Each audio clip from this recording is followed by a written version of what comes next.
happens every fucking time, and I feel like I'm stuck inside this game.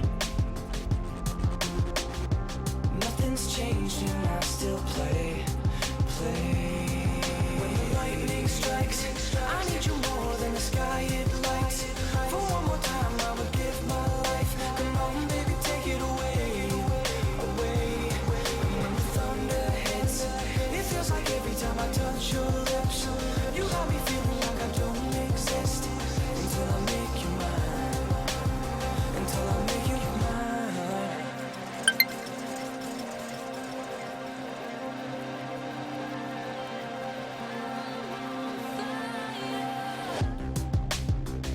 And now, for last week's mystery track reveal. Literally on fire, here's Milano's first single. Let's show him how warm the family can be.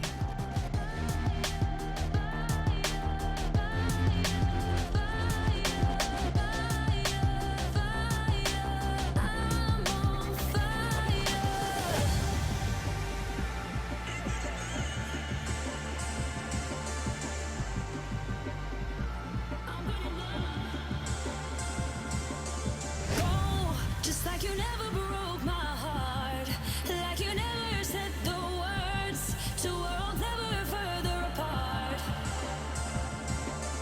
Go, life will never be the same, but I will keep on finding my way. I move on to get to my brighter day. Now, now, now,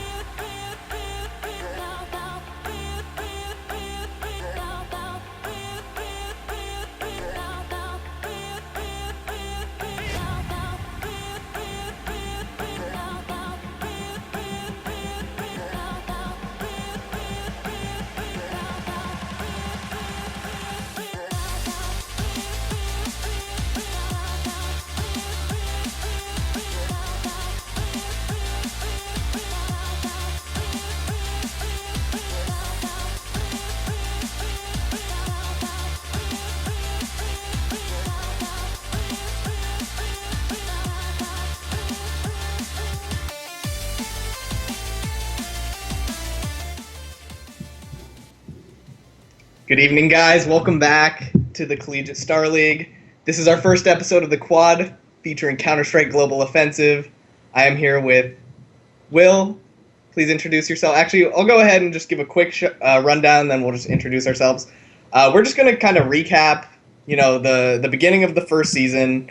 We have a bunch of other kind of topics we kind of want to talk about, but it's kind of just a freestyle, so feel free to interact with us, talk in the chat, let us know if you have any questions or things that have been on your mind. We'll probably answer them, because it's, like I said, it's more just we're just here to talk to you guys and talk about the scene, talk about CSL, any changes and things that have happened that are somewhat interesting. So anyway, everyone just go ahead and introduce yourself. I'm Jay Zilk, also known as Joey Zilke. Will?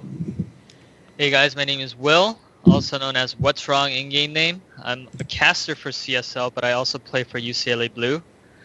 And we are 10-1 in the first season, or I'm sorry, 10-1 total so far, I believe. I think 9-1 actually. I don't even know my own record, but I'm also the in-game leader for my team, and we represent the West Coast. Aaron?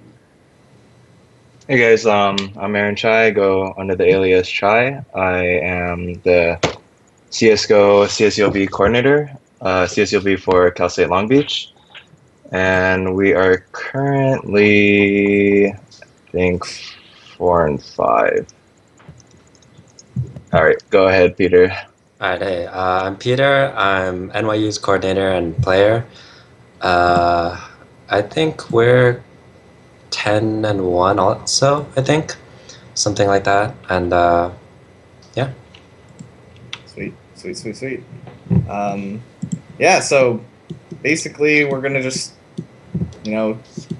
talk about Counter-Strike, CSL Counter-Strike. There's kind of a lot of mystery, at least from my perspective. I'm only a caster, so I don't get to play the games, so I kind of have a lot of questions that I'm curious about. I know you guys have been, tuning in, or maybe you're players yourself and don't really know about other regions besides your own. And I know that's definitely true for here in the West Coast. We tend not to scrim with people on the other side. just due to like time differences and ping differences. So there's not a lot of that kind of connection that that we have here with our own region. So it's definitely a time to kind of figure out what's going on in these different, obviously the different regions, but amidst the different teams too, because there's a lot of roster changes, a lot of people figuring things out right now, and it is our first season for Counter-Strike, so that's only natural that we're going to be figuring things out. But we'll start off. We'll just break down the first half of the season. This was before the winter break. The first, I believe, it was 8 games of the season.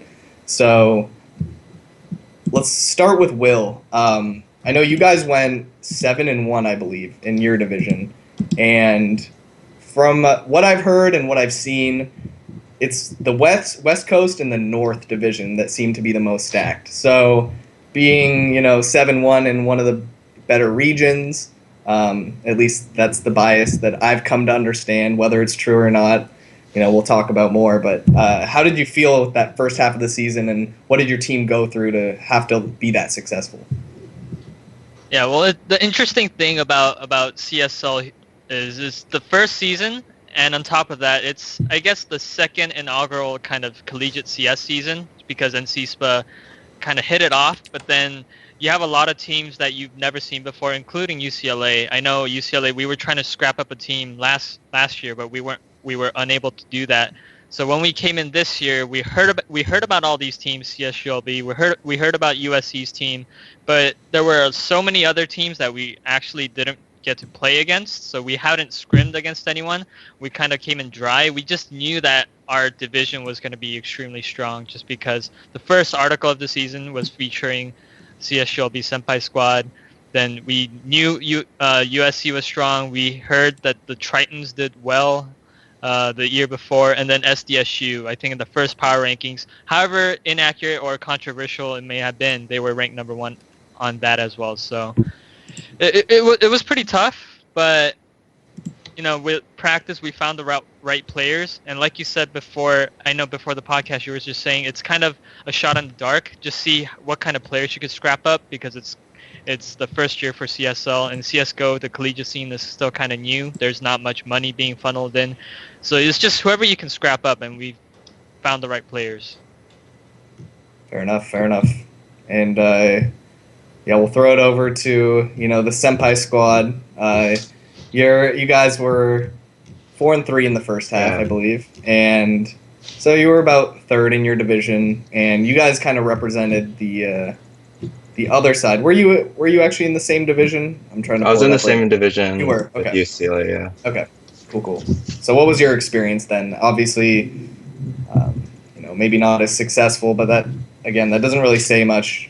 3 losses still isn't so bad. So Yeah, I felt like there was a lot to improve on, especially we had like 3 of the same players coming from last year when we competed in the NCSPA. It was kind of hard, like, scheduling practices, because 2 of our members were like had full-time jobs, and then me and Deca, another player on the team, were competing in ESCA, and then during that time it was like towards the end of the ESCA season, so we were really practicing for like playoffs and stuff. I just felt like it was just really hard to like practice with all 5, and it could have been better. fair enough.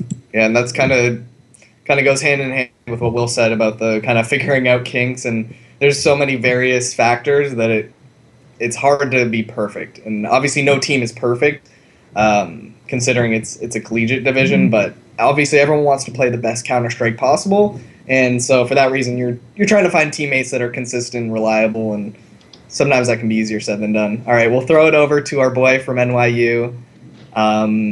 Let us know how your division goes, because to me that's really a mystery. I'm getting a lot of biases from West Coast and the Canadian teams. I've added a couple guys from a couple East Coast teams, but I really haven't heard much. They think their division's all right, not as bad as what I've come to know. But I'd like to hear your experience. What did you have a lot of trouble in your division? Do you think that maybe it's a little imbalanced, and that having this roster, or not the roster swap, but the group swap in the second half of the season was a good idea? Yeah, first of all, for last season, it was we were all, I think, what's it called, grouped by region. So like we were in East One, I believe, and I'm not gonna lie, the competition wasn't the best. We ended up going 7-0 undefeated, but I don't think that says too much of in terms of like the Overall, national overall scene. Like North and West are definitely stronger like scenes, and I agree. But that I'm not saying there are definitely strong teams on the East that could very well face up against like UBC, UCLA, USC, all those powerhouses. And I don't want to say NYU is one of them, but we just started this last year. We actually haven't. We went through a roster change. Actually, we dropped 2 players and have 2 new players now. And Okay. changing from last season or last semester to this semester, I don't. Definitely, there's more competition in our group, but right now we're 3-1, with our only loss being on from our first match, which is actually technically supposed to be our third match, but due to scheduling and like the way the season started and all that, it ended up being our first one, and we had no prep time, so I want to say that was an issue, but that's just an excuse. Really, the team we faced was good, and they deserved to win 100%. Fair But enough. yeah, no, there's definitely more competition along the other coast. Fair enough.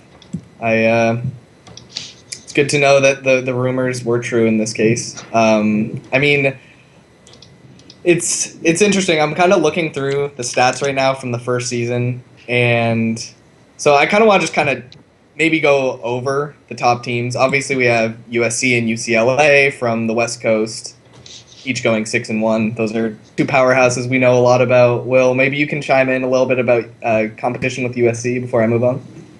Yeah, just before I go into the competition with USC, just want to go over the format really quick, just in case people are not familiar with the format of CSL. I believe, the first half was just for seeding purposes because every team was grouped based on the region. So West Coast with West Coast, East to East, just for I think it was like ping reasons as well as scheduling issues. So those games were just to feel out how strong the teams were. It was just best of one every week with the maps rotating. And then after that, we reshuffled after the break, the winter break, and then now this is the standing that actually counts. This is the record that counts, and it's still the same format, best of one every week with the maps rotating, and I believe this is interdivisional as well. I think it's just all the divisions: West, East, North, Midwest, Central. It's just everyone just combined together. But anyways, back to your question. Sorry, I forgot your question because I was just explaining. Oh no, just about you and USC both being top seeds in the first group, the West one. Yeah, we definitely knew that USC was going to be our hardest competition because we got to actually see USC in local tournaments.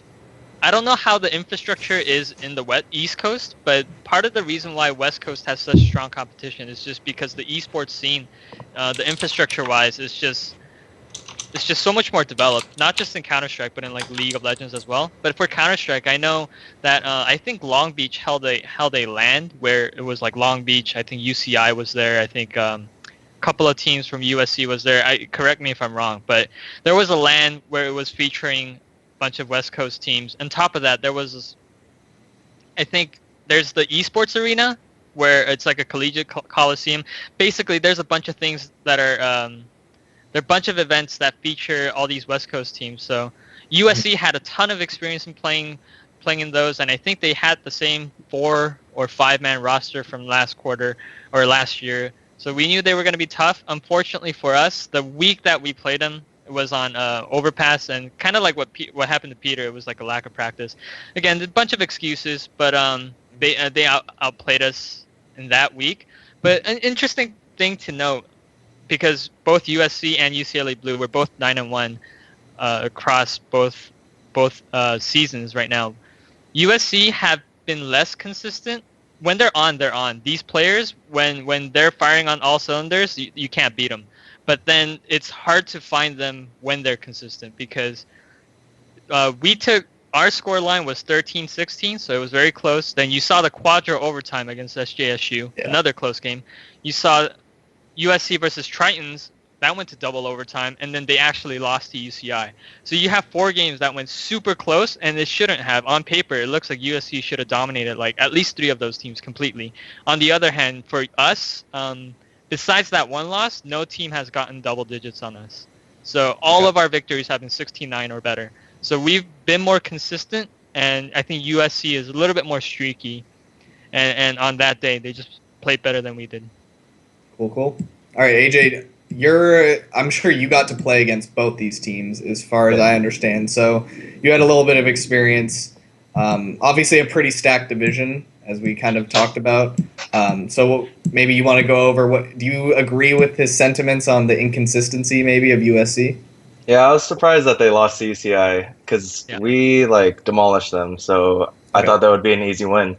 But adding on to what Will said, like USC has been together for a long time, so they have that like team chemistry, and they've been playing in like multiple lands actually, more than just BeachCon, and they were just recently at the esports arena for CS:GO Fridays, and they placed second in their group, which is pretty respectable because they had a couple of semi-professionals in their group. So I thought they were like pretty good, and that was a pretty good result for them. Yeah, so just being together for so long has probably allowed them to kind of scrape these wins by that maybe that should have been just a blowout win for them, and they, maybe someone's having a bad day, but they've been together long enough that they can still pull it off. Yeah, definitely. Okay, cool. So it's definitely some just raw talent. I think that's going to be kind of the theme, is that the teams that are topping these divisions they've either been together so long or they were just winning aim battles, because that's what I've seen.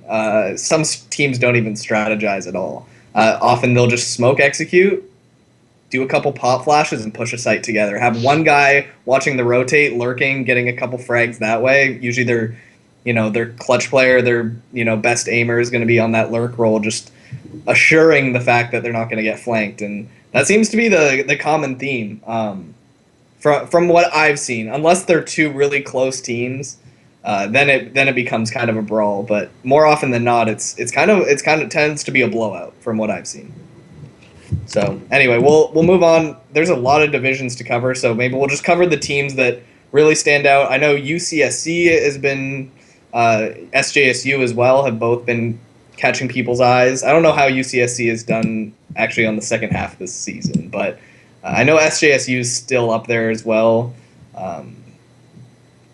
UC Berkeley actually not doing as well as they did in NCESPA. I don't know if you remember that. AJ, did you ever play UC Berkeley in the NCESPA League? Not that I remember, to be honest. Okay. Yeah, because I'd seen them play before, and they seemed pretty consistent. Like, all of them they all seemed to be, probably at least ESEA puggers. They're not. Oh, okay. They didn't appear to be or matchmaking warriors from what I saw, and that's also a common theme with the teams in the kind of middle down, as a lot of them are just, and it's fine.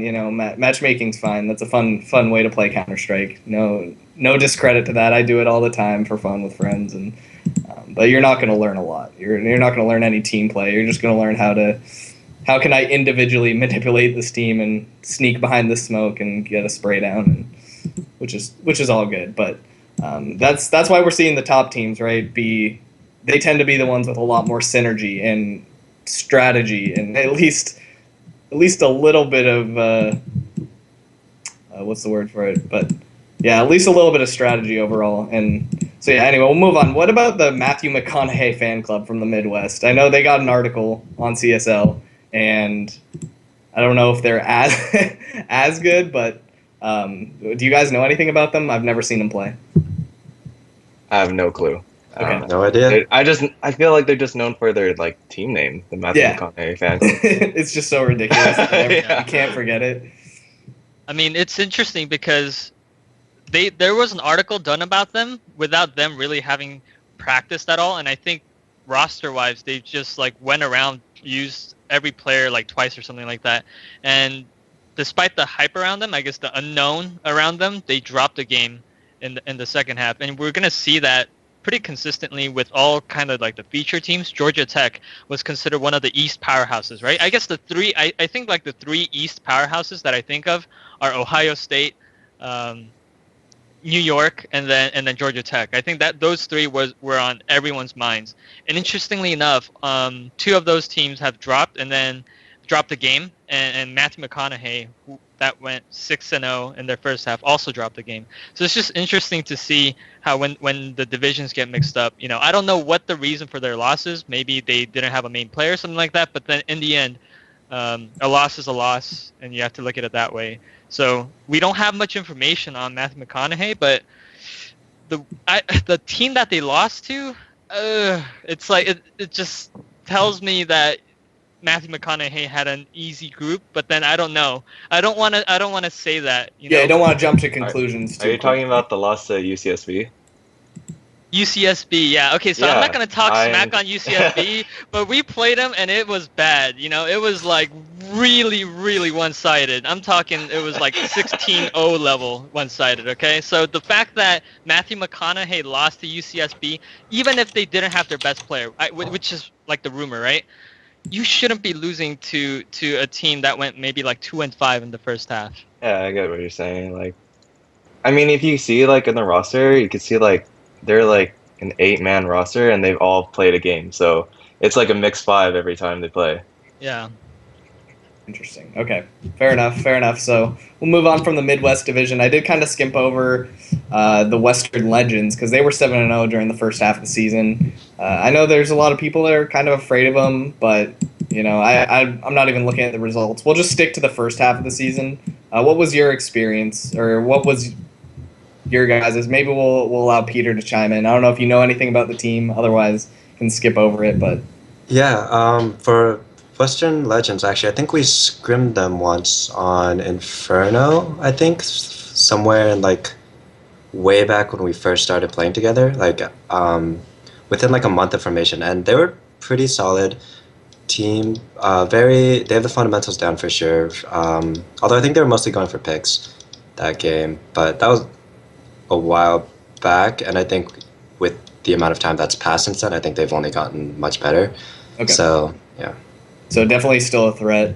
That 7-0 probably isn't a shroud. Yeah, University of Arizona, which I just commentated last night versus University of Georgia. Me and Will commentated them, and that game went into overtime, and both teams looked shaky. But yeah, actually, that game, to be honest, was just a clusterfuck. Both Yeah. teams were making some what was it? University of Arizona that was able to just rush through Cat 3 rounds in a row. That was Georgia. It That was was like Georgia, Georgia, yeah. literally their strat was it was Mirage, right? And Georgia on T side was like run 5 cat. And they literally ran 5 cat into 3 B, and rounds in a it worked row. like 3 rounds in a row. I'm like, oh, what? Like, it was like full gun rounds too. It was mind blowing. So, but I guess for West 3, I guess that's what we're talking about, right? Western Mhm. Legends. Yeah, Western Legends. I think they are one of the powerhouses.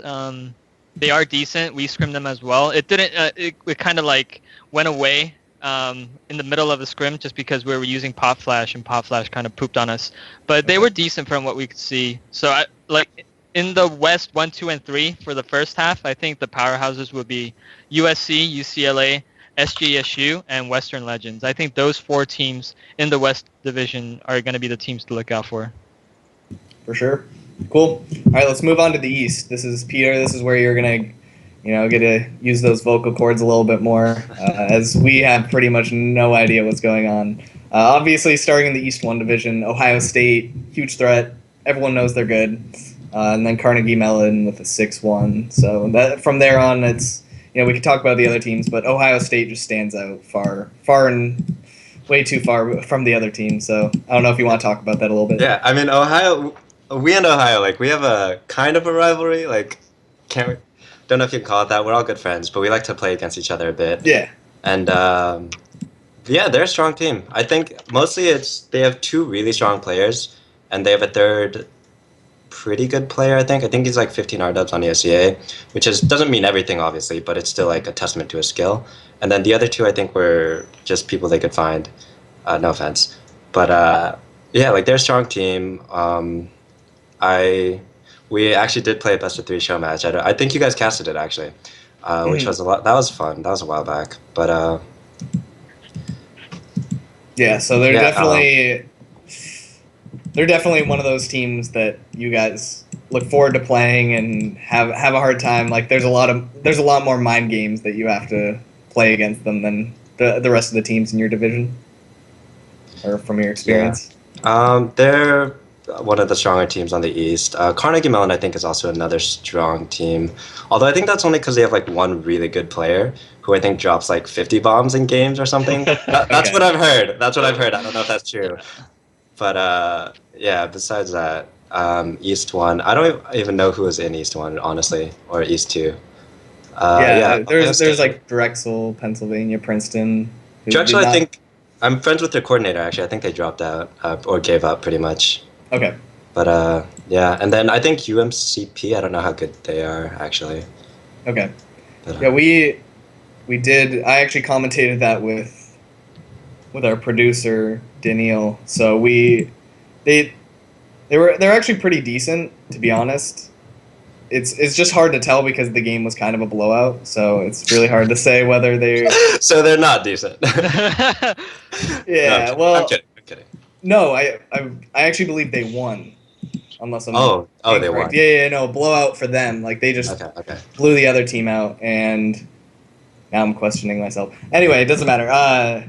So it was like kind of hard to tell whether they, they didn't have enough good competition to really tell, Right. and I think that's kind of a common theme, right? It's not until you get two good teams playing against each other that you can really tell how they were. And in that case, we're going to move over to the East 2 division. NYU, Columbia, both topping their division. Did you ever get to play Columbia that often? Yeah, we played, I think, one match and then one scrim. The scrim was after the match, and I think they replaced like a player or two, and the scrim was a bit closer, but the match was a definite Okay. blowout by us. For sure. Yeah, so I think our East 2 was, not gonna lie, it was kind of weak. So yeah. Yeah, that's just the way it goes sometimes. It's not. I don't know. There's really no reason. Not that I often respond to Twitch chat, and it doesn't really matter. But I know there's a general consensus that maybe there's a bias or that we're shit talking one region or the other. But it's really not. We're just objectively looking at the facts, right? We know that some teams are worse than others, and as a little disclaimer, it is the first season, guys. So there's so many kinks being worked out, whether it's teams that have jobs or they're worried about that test they have that week that they just can't focus on the game. And so it's a little bit random in that respect, but that's why we had the kind of the seeding of the first half of the season, right? It was able to figure out who are the good teams, and now how can we shift the groups to make it more balanced, more fair, closer games, ideally, right? So anyway, yeah. So no fun allowed. Best team, East 2. No question about it. Let's move it along, East 3. The talk of, they were the winner of NCESPA, and there was a big kind of mystery regarding how Georgia Tech is. Are they really the god team that people say they are? And I don't know if any of you guys have played against them, but maybe someone chime in if they have experience with it. Nope. Peter, have you played them at all? Never played them. I was actually trying to scrim them when we first started our team, but I think they were too busy. I don't know how much time they have to practice, but it didn't work out. Actually, now that I look at it again, I heard that Georgia Tech lost to UCSB. Wait, I don't know who they lost to. They lost to Griffins, Masawan University, looks like. But then they had their full 5 roster. Oh, I'm sorry. I was talking about Matthew McConaughey. But Georgia Tech, they dropped to Masawan Griffins, and I don't know what division they were in the first half of the season. But Okay. Masawan, I think they're from the north. Yeah, they're North Dang. 2. North 2. Okay. Yeah. Okay. They finished So 5-2 in the first half of the season. yeah, I think we're gonna move on to the North later because I think North 2 is probably the most stacked division in the entire CSL for the first half. But Okay. Cool. Well, let's move it along now because we've kind of. I mean, we could talk about East 3, but there's really not a lot of information. Maybe University of Georgia, which I just commentated on last night, but there's really not a lot of information. So we'll move on. Simon Fraser, also one of the big threats, right?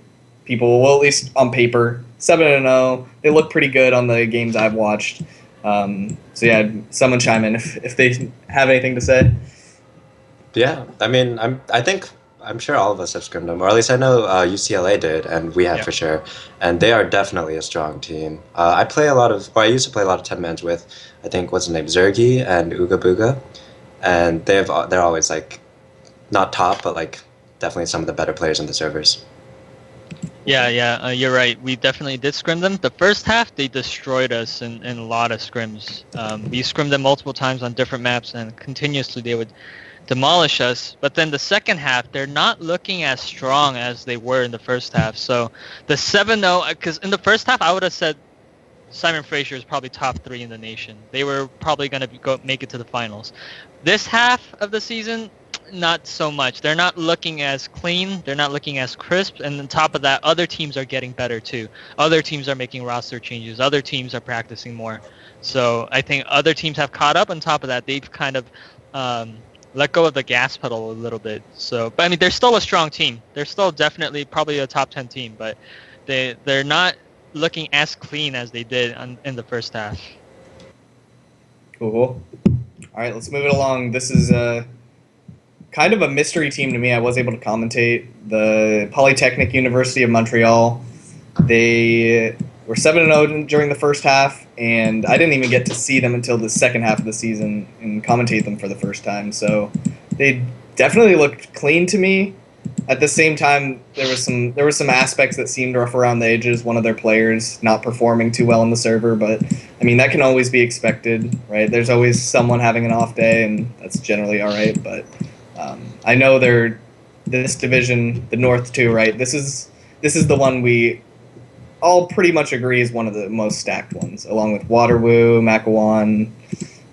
So yeah, Will, maybe you want to talk a little bit about Did you say you got a scrim Makawan pretty recently? No, we didn't get to scrim them, but just looking at so we thought, because I remember when I first met you, I said North and West were pretty stacked, right? So I think if West 1 was like the second most Well, your stacked, then cam North fell, by 2. the way. I just want to update you. Whoops, thank you. I got you. Okay. Carry on. So if West 1 was like the second most stacked division, North 2 is 100% the most stacked division, because if you see their first half and then how they're doing in the second half, it's not even comparable. So Poly completely demolished UBC, right? In that cast that we saw. They're undefeated this season. Waterloo, again, they're cruising by. I don't know how you say that name, Masawan or Macewan or whatever. That Mace team. So Mace won. That university went 5-2, but then they took down Georgia Tech. Toronto, they're 4-0. They're demolishing, and Concordia, they also took down NYU. So a team that was 3-4, 4-3, 5-2, 6. These teams that are like maybe middle of the pack in their first division are demolishing now that they're in other divisions. You got 3 teams, I think 4 teams that are undefeated right now in other division. And Concordia, they're like 2-1 or 3-1 or something like that. So I think by far North 2 was the most stacked. And we didn't know this because nobody scrimmed anyone from North 2 except for North 2. So I don't even think teams from the North 1 scrimmed North 2. So I don't know if you guys scrimmed them. We definitely didn't. We had no idea what to expect. Actually, yeah, I didn't scrim anyone from North 2, but I did play with the coordinator from Polytechnic de Montreal. And I remember talking to him a bit, and he's like, I think him and 2 of his brothers are on the team or something. And they're like, I think he came from France, and I think he was semi-pro, or he was like a tier 4 team player in France, which is like pretty up there. So I know, and his 2 brothers are also pretty good, and I think that they're like the core of the team. They got some Europeans on that team? Yeah, like legit. So that team's well, actually pretty sacked. yeah, Poly, I think right? Yeah. Oh, okay. I think after watching that Poly versus UBC game, Poly's probably one of the favorites Do to you win it remember the all. score, Will? It was bad. Oh, okay. It was pretty bad. I don't remember it exactly, but I mean, we're talking about UBC, right? I know we Yeah, didn't talk about exactly. them. UBC has been looking a little bit less consistent this half as well. Just kind of like SFU, they are still strong, but I mean, they got demolished. Yeah. And that's the only loss actually for the second half of the season. It looks like they're 2-1 in that division. Um, yeah, interesting. I was kind of talking about Berkeley, and it looks like they're actually 3-0ing this in their new group, Group 3, and they have Simon Fraser in it as well. So we'll see how they do in the long run by the end of the season. We could start to see some threats popping out after the roster changes. Maybe some teams. We'll kind of head into that area. What surprises? What changes do you think or I guess generally speaking, what are like the biggest surprises that you've seen coming into the second season? I know we're only 3-4 games in at this point, but I don't know if there's anything that stands out to you. I know University of Toronto is 4-0 in their group. There's Urbana Champaign, Illinois, they're 3-1 as well. So there's definitely some teams that I haven't really heard much. Pennsylvania State 4-0. If you guys want to kind of chime in, see what were the biggest surprises for you so far. Start with Yes. Will. Oh, No, AJ. start with someone else. it's all good. Yeah, Aaron. Yeah, go ahead. Yeah. Well, I was just gonna add on, like, seeing that UBC convincingly like lost to Poly. That's pretty surprising, coming from they just got second place at last season's NCSBA. I don't know. Fair enough. Pretty big surprise. We had a bit of a surprise actually losing to Concordia, just because looking at stats, they were like 3-4 last. Sorry, that's where I made. Unacceptable amount. Yeah, no, they were like 3-4 last semester, so we weren't like expecting it to be like too hard of a match. Not like in a condescending way, but just we think Right. we're kind of a strong team. But what ended up happening was they took it 16-13 on Cabo, and they played like really good CS. So it wasn't like, not only was it us being unprepared, but also they're also a strong team, and they're actually from North too. I can't see who they lost to that season or last semester, but I'd assume it's probably the 4 above them, which are like you said, Poly, Waterloo, McEwen, and University of Toronto.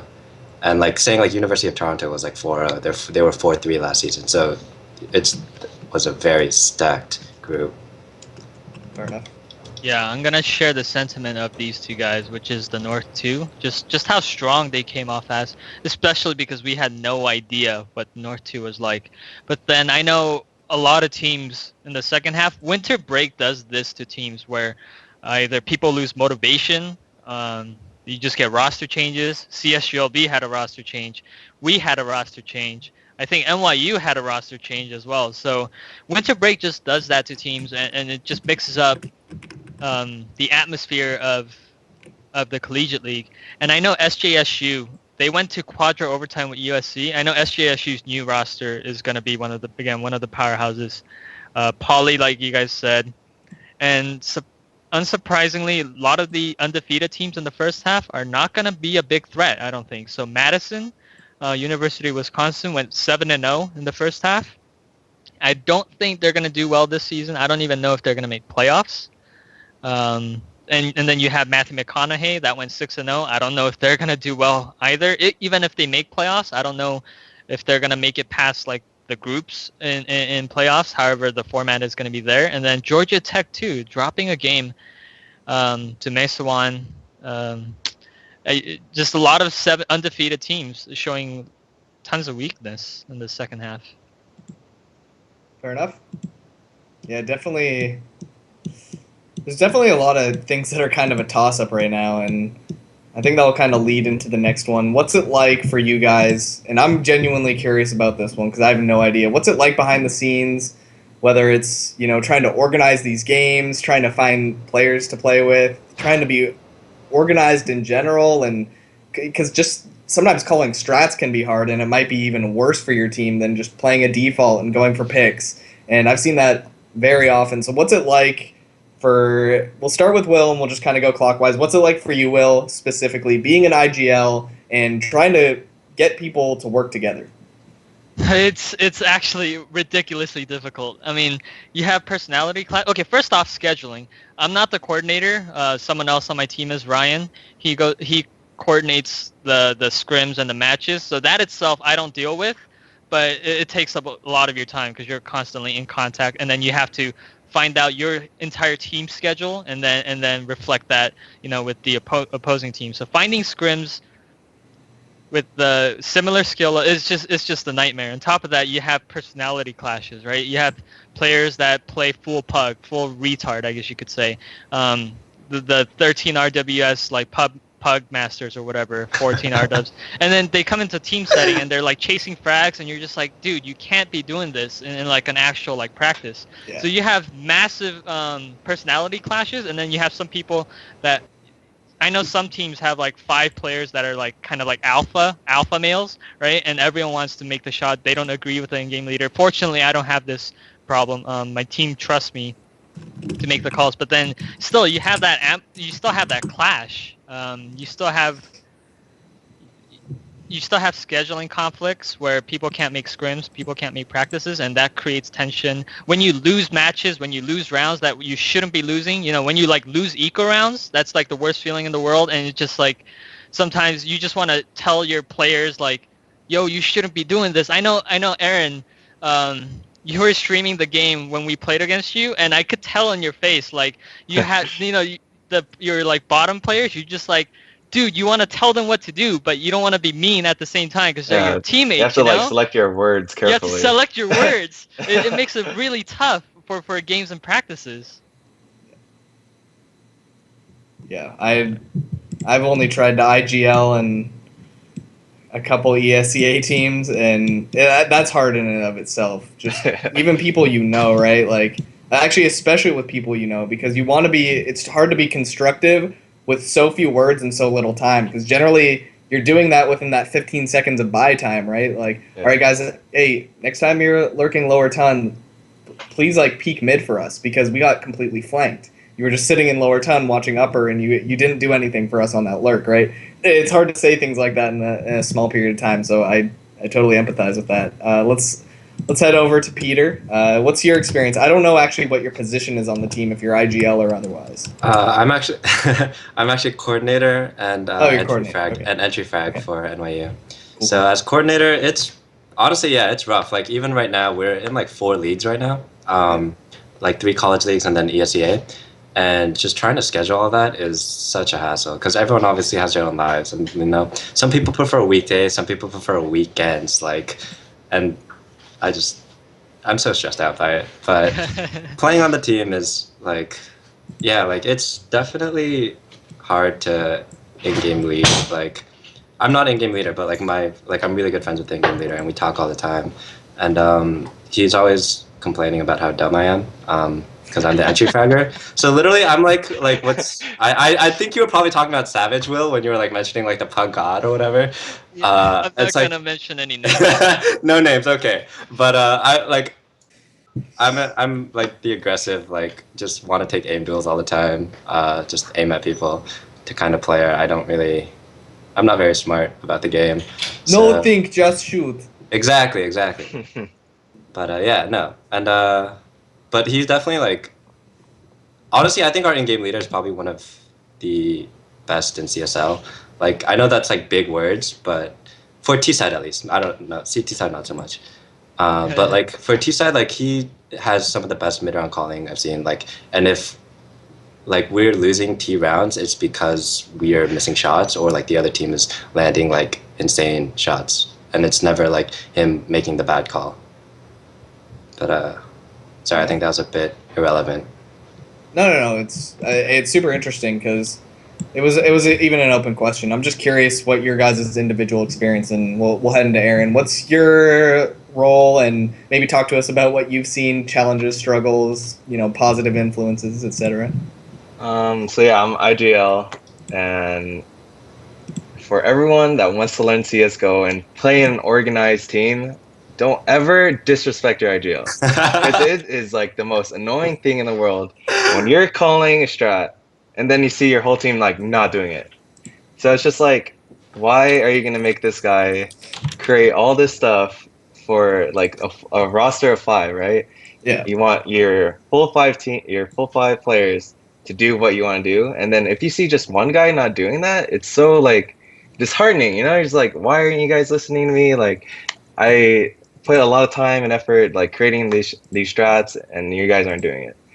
So yeah, like those are like that's just like a little frustration of IGLing, Yeah. but Let alone the bigger picture yeah. stuff when someone tries to make a single push by themselves or make those individual plays. Yeah. Like, dude, you know you're like.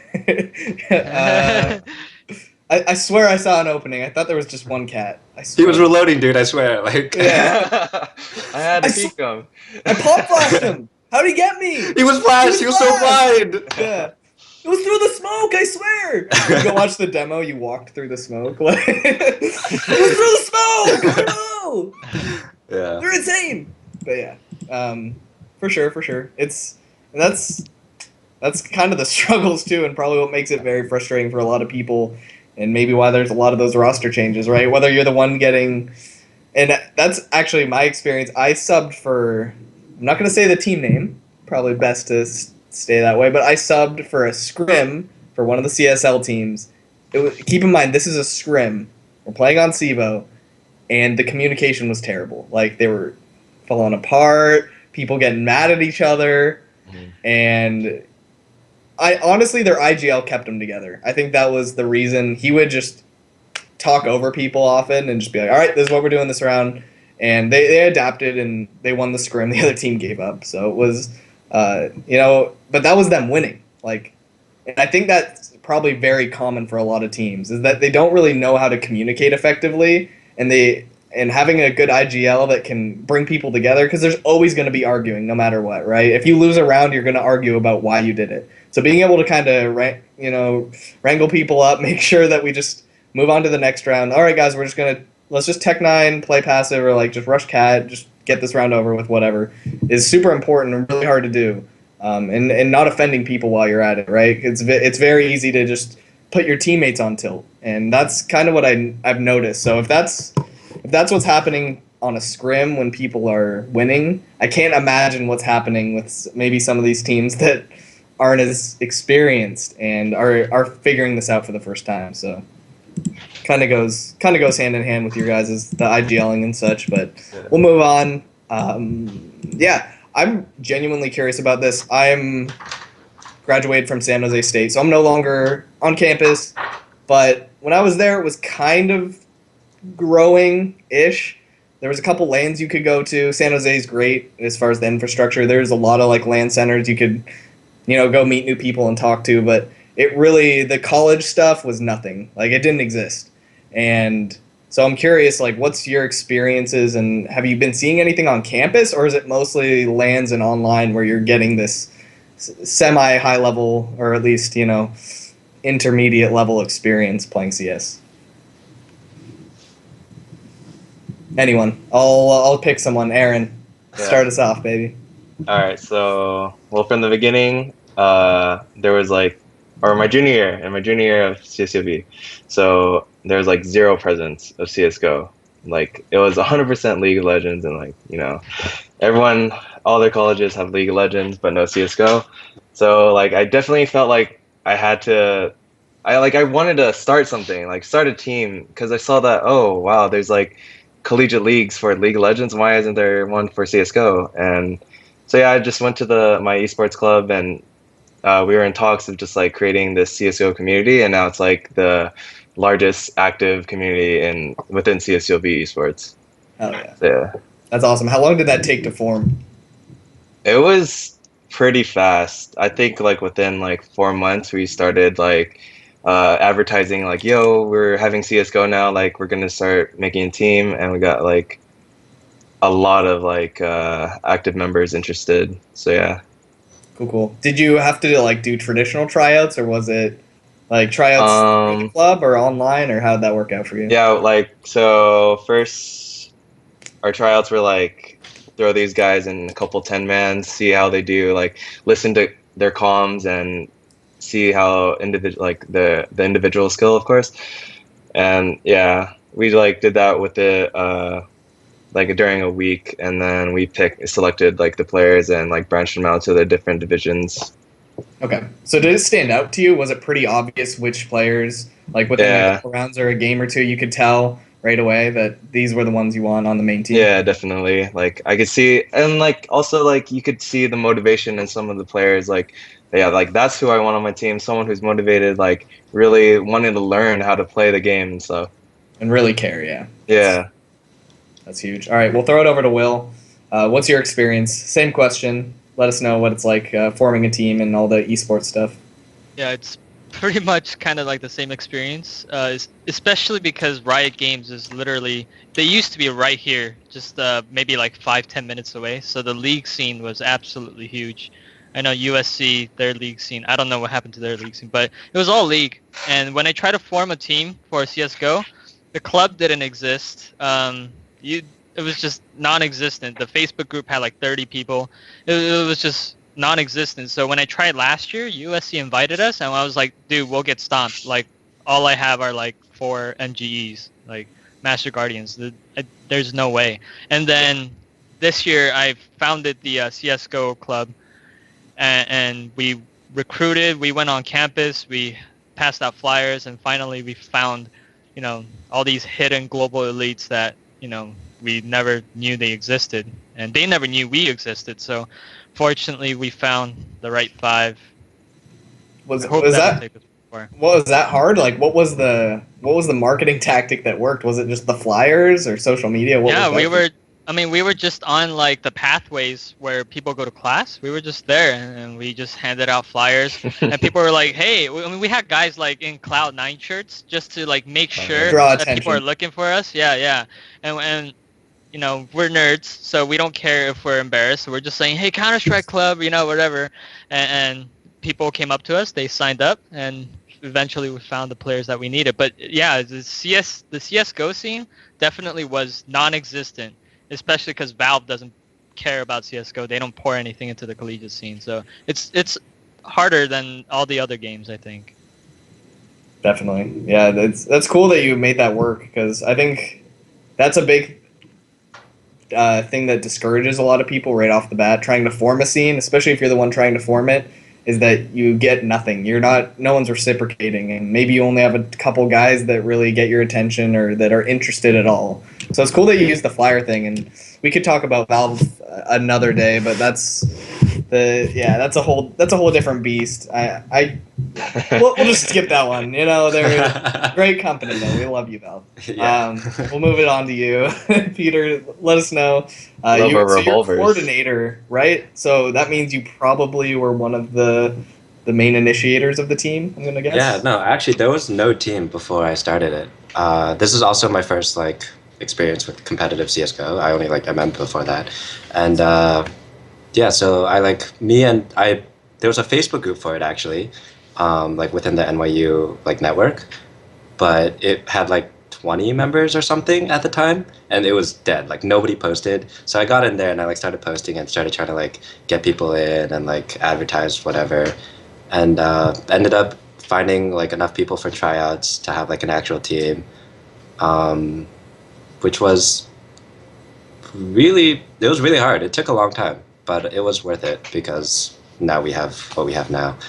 Still not as big as the League Club. I think the League Club has 700, 800 members or something like that. We've got 100. So nowhere near the same amount. But it's great because I think we have right now 2 Division 1 teams for Incespa and then 1 Division 2 team. So it's the community is slowly growing, but it's happening. Fair enough. And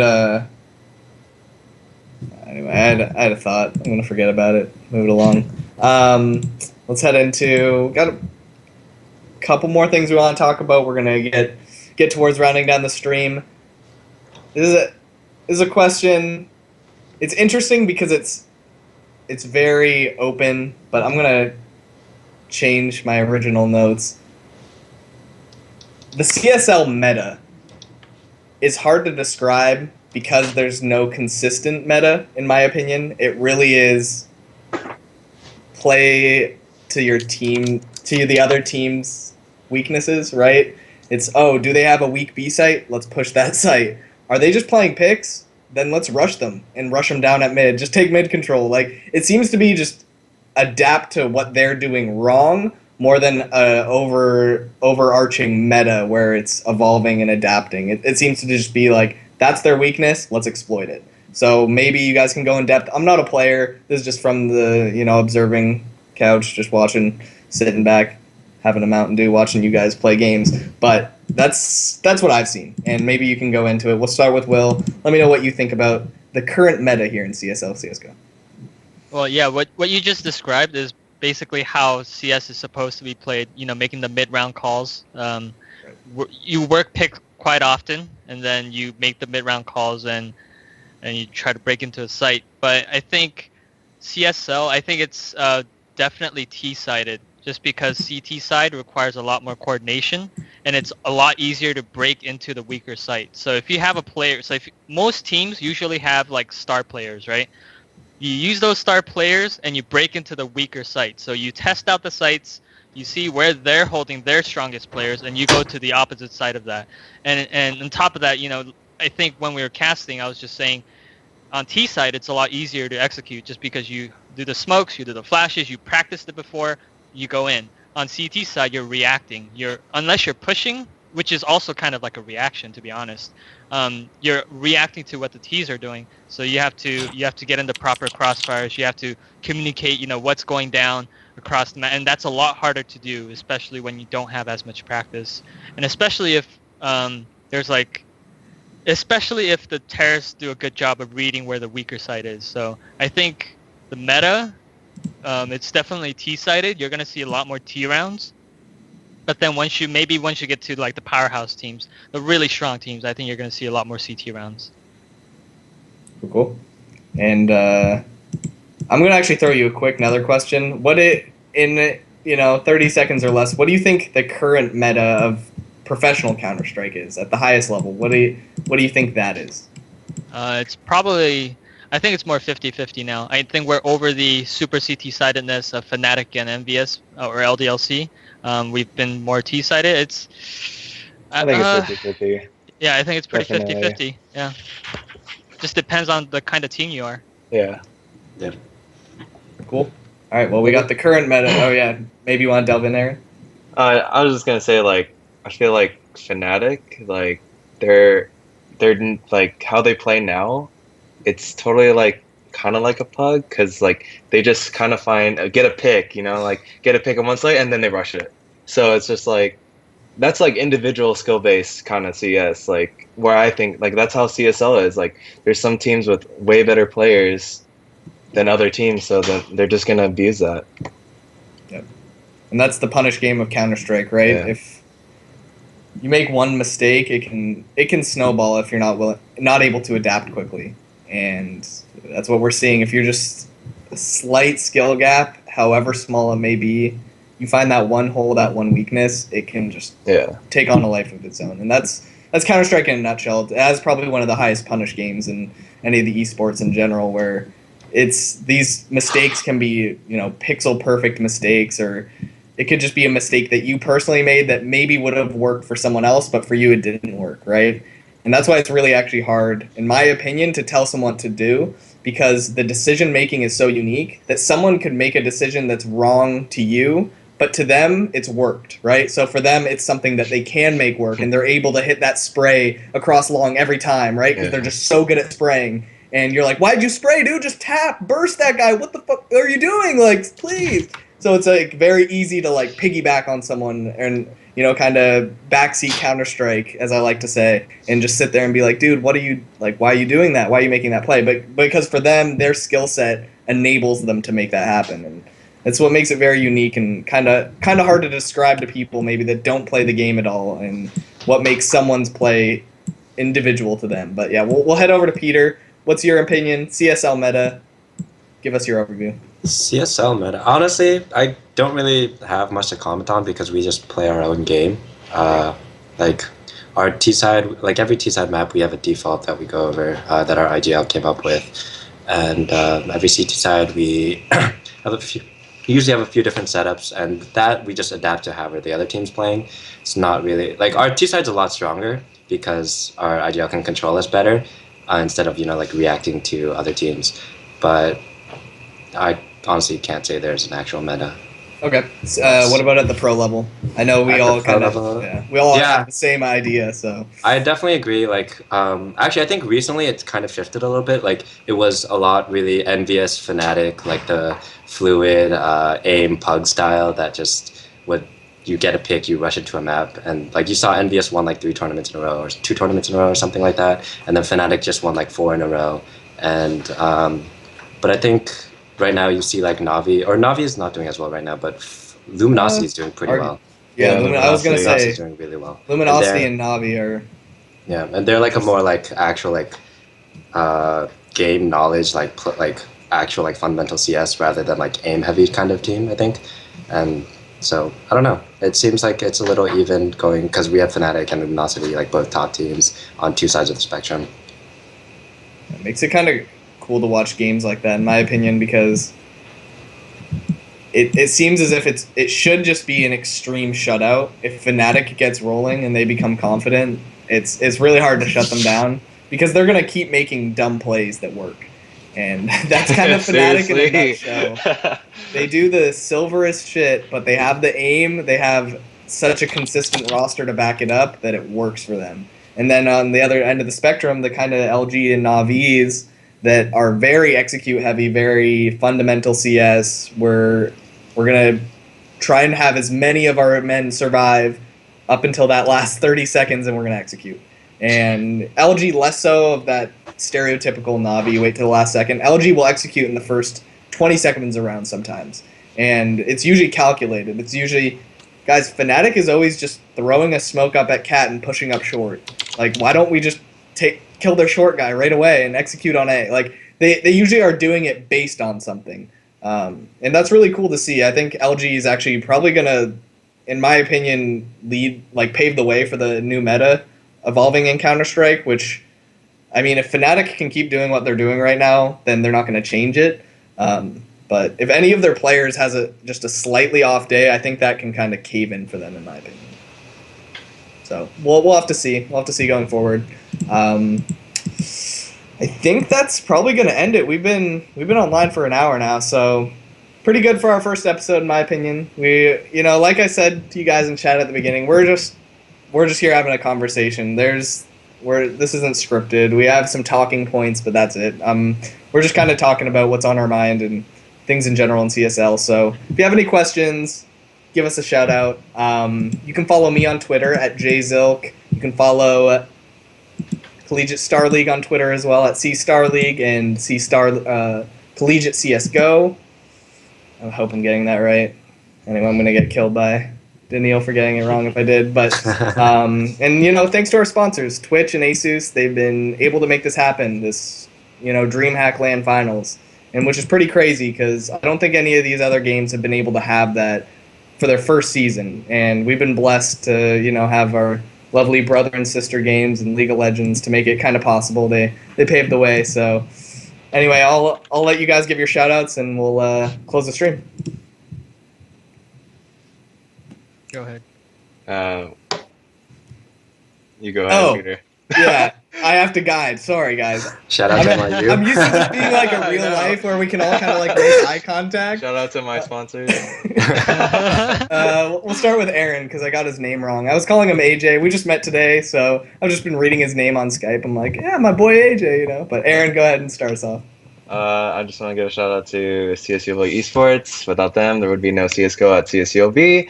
And thank you, Will, for letting me know about this. It was really fun. I enjoyed doing this. It was great. And yeah, thank you, CSL. All right, Will. Yeah, just shout out to the club. Shout out to my teammates, Captain, Roxa, Danny, Savage, Snoopy, and Eli. I know we're still going through a transition period. Again, thank you CSL. Thank you for making this happen. Cool, Yeah. cool. And us, Yeah. Peter. Same thing. Thanks to CSL. Thanks to NYU. Thanks to my team. Yeah, honestly, and then I guess also to Incespa, but I don't know if you guys are rivals or something. Is that a thing? Are you guys like rival leagues? Is there competition? But yeah, I think it's great that this college league exists. It's honestly like a big part of my life. CS:GO is actually pretty much my life. Kind of sad, but true. Yeah. Cool, cool. All right, guys. Thanks for tuning in. Be sure to give us a follow. We're streaming Counter Strike Wednesdays and Saturdays, so be sure to check us out. Also follow the second channel at C Star League 2. Thanks for tuning in, guys, and we will see you next week. Peace.